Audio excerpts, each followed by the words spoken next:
흙에 속아 넘어간 것일 뿐 구름 다한 추공에. 추는 가을이고 공은 빈 공채죠. 하늘이죠. 가을 하늘 같은 거죠. 구름 다한 추공에 거울 한 장 걸려 있다. 찬 기력이 외로우감에 그 흔적 비추느나 남양의 저 노인장 입김새하라. 꽃바람 일천리에 두 마음 맞비친다. 청매 인호스님의 글이죠. 일원상이 뭐냐면 일원상에 점 하나 찍다. 이게 무슨 얘기냐면 동그란 거예요. 원이야 원. 불교의 궁극적 진리가 무엇이냐? 그럴 때 이제 이게 원불교에서는 이 일원상을 굉장히 중시하죠. 그게 원불교죠. 이 일원상이에요. 마조선사가 원 일원상을 동그란 걸 그렸어요. 종이에다가 붓으로 원하를 동그랗게 만든 거죠. 그린 다음에 도움선사한테 보낸 거죠. 뭐냐면 이제 당신의 영적 성장의 수준이 어디입니까? 하고 질문하는 거예요. 나는 여기입니다. 그러는 거죠. 도움선사가 그 원 일원상을 보더니 점을 하나 찍어 돌려보냈다는 거예요. 아, 이거 어느 대학교가 동국대인가 어느 대학교에서 어떤 선생님이 시험 문제 이렇게 냈다는 얘기도 옛날에 들은 적이 있어요.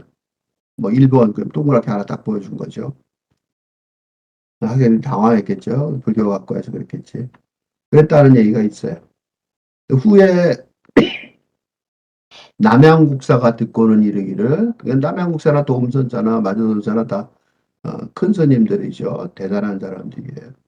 이르기를 도움선사가 마조선사에게 미혹을 당했구나.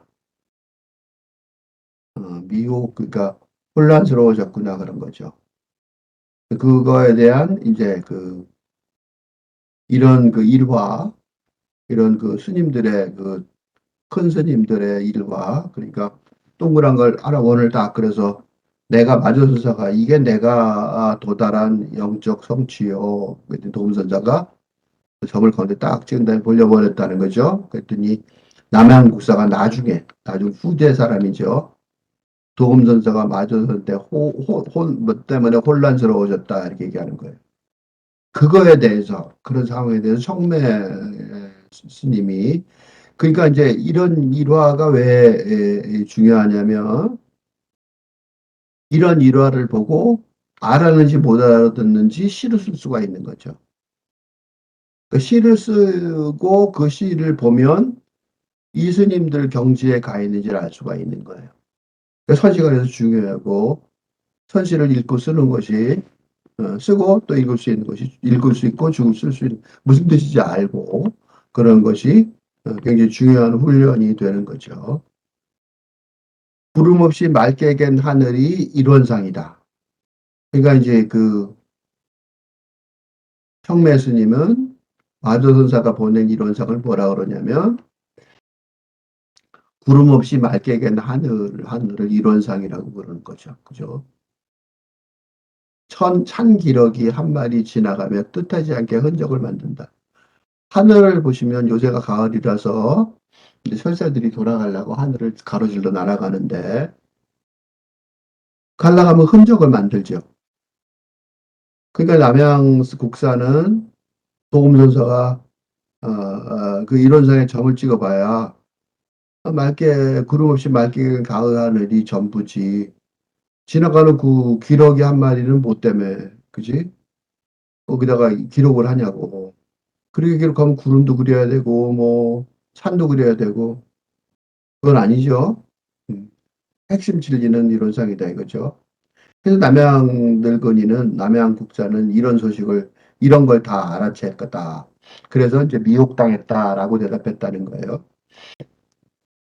그러니까 그거는 다시 이제 자기식으로 얘기하면 요거는 이제 앞에 얘기했던 이제 마조 선사가 이런 상을 보냈고 도움 선사가 점을 찍었고 남양 선사가 그 점 잘못 찍었다고 말한 거 그 얘기를 하고 그다음에 자기가 이제 그럼 어떻게 자기가 이 내용에 대해서 지금 시대의 언어로 그러니까 그 시대의 언어죠. 그러니까 청매 선사 시대의 언어로 해석한 게 맨 마지막 줄이에요. 천리를 부는 바람이라도 말을 짊어지고 있지 않구나. 바람은 천리를 불어요. 그죠? 가을 맑은 하늘에 아무런 형태도 없는 바람이 천리를 가죠. 천리만 가요?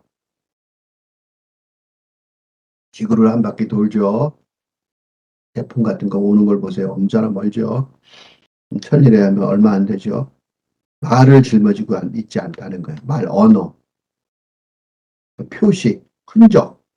그러니까 어떤 것도 이 천리는 부는 바람을 설명하려면 그거는 말로 설명할 수 없다는 거죠. 말을 넘어서야 된다는 거. 그래서 불림 문자가 되는 거죠. 불림 문자라고 보통 얘기하죠. 불교의 불림 문자가 바로 이런 거예요. 그러니까 말을 짊어지고 말로 진리를 표현하려고 노력하는 게 선시지만 바람에다 말을 짊어지게 하면 안 되는 거죠.